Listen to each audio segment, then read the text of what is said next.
La rose des sables.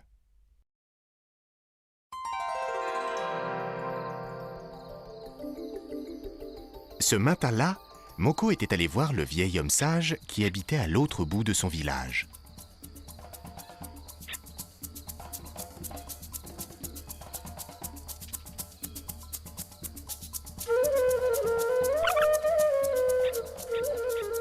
Il avait de si jolies fleurs que Moko pouvait passer sa journée entière à les regarder.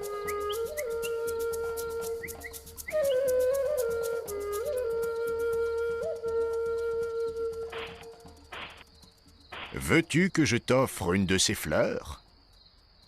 Le vieil homme cueillit une magnifique rose et la tendit à Moko. Il faut en prendre soin et l'arroser chaque jour, sinon elle fanera. Moko rentra chez lui le cœur rempli de joie. Mais en chemin, le soleil était si fort que son ami la fleur commençait déjà à faner. Moko prit le chemin de la rivière.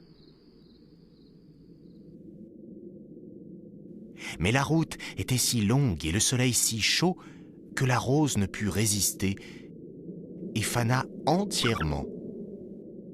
Il était si triste qu'il posa la rose fanée sur le sol et se mit à pleurer. Il pleura longtemps, longtemps, et avec tant d'amertume qu'il ne remarqua même pas le vent se lever, balayant le sol et la cime des arbres, la nuit tomber et la lune apparaître. Il pleurait toujours au petit matin. Son ami, le vieil homme, arriva. « Pourquoi pleures-tu ainsi, mon garçon ?»« C'est parce que la rose que vous m'aviez confiée est fanée par ma faute. »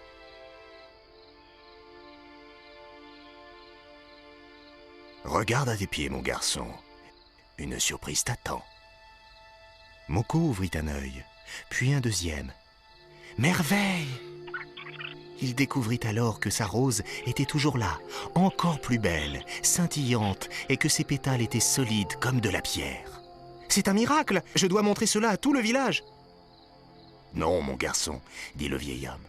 « Ce qui est un trésor pour toi doit rester un secret, car ceci est une rose des sables, aussi rare que l'eau dans le désert.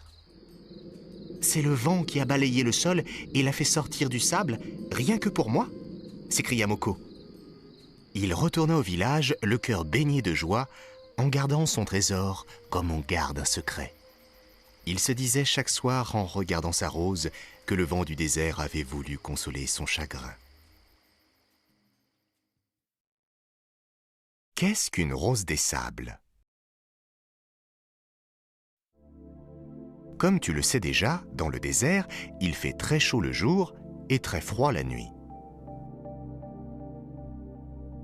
Une rose des sables met plusieurs dizaines et quelquefois plusieurs centaines d'années pour se former. C'est grâce au vent qui balaye le sable que les roses apparaissent à la surface du sol.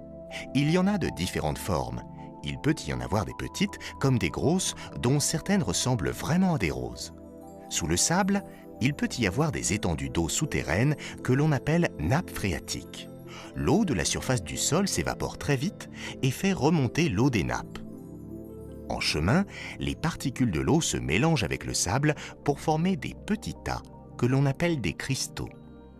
Certains sont en forme de pétales et créent ensemble une rose des sables.